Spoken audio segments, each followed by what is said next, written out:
একদিন রাজপ্রাসাদের বীর ঘোড়া অক্তি এক অভিযানে বের হয় রাজা আর তার বাহিনীর সঙ্গে।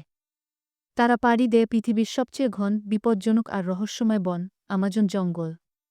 কিন্তু এক ভয়াবহ ঝড়ে সবাই ছিটকে যায় আলাদা। অক্তি একা নিঃসঙ্গ অচেনা গাছপালার মাঝে হারিয়ে যায়। প্রথম দিনেই শুরু হয় তার অ্যাডভেঞ্চার। অক্তির পথরোধ করে এক বিষাক্ত সাপ, চোখে লাল রঙের তীব্র দৃষ্টি।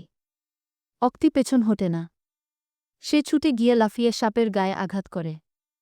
সাপ ফোঁস করতে করতে মাটির নিচে সরে যায়, কিন্তু অক্তির সাহস তখন দ্বিগুণ। পরের দিন নদীর ধারে বিশ্রাম নিতে গেলে জলের নিচ থেকে উঠে আসে এক বিশাল কুমির। দাঁতের শান কড়মড়ে আওয়াজ করে এগিয়ে আসে সে। অক্তি নদীর পাড় থেকে একটা লতা কামড়ে ধরে কৌশলে কুমিরের চারপাশে পেঁচিয়ে তাকে কাদার মাঝে আটকে ফেলে।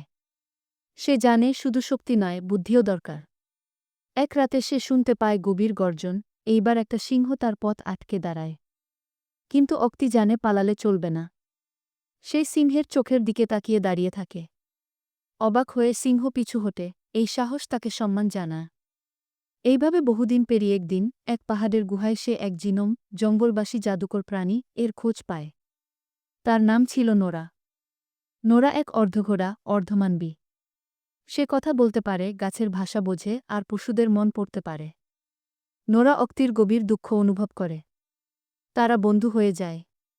দুজনে মিলে জঙ্গলের বিভিন্ন প্রাণীদের রক্ষা করতে শুরু করে, যেখানে আগুন লাগে তারা পানি নিয়ে আসে শিকারীদের তাড়িয়ে দেয়। অক্তির সাহস আর নোরার জাদু মিলিয়ে তারা হয়ে ওঠে এক অপরাজেয় জুটি।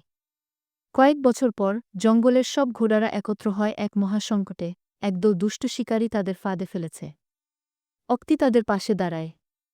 সে একাই লড়ে, নিজের জীবনের ঝুঁকি নিয়ে সবাইকে উদ্ধার করে। সেদিন থেকে জঙ্গলের সব ঘোড়া তাকে রাজা অক্তি বলে মানে।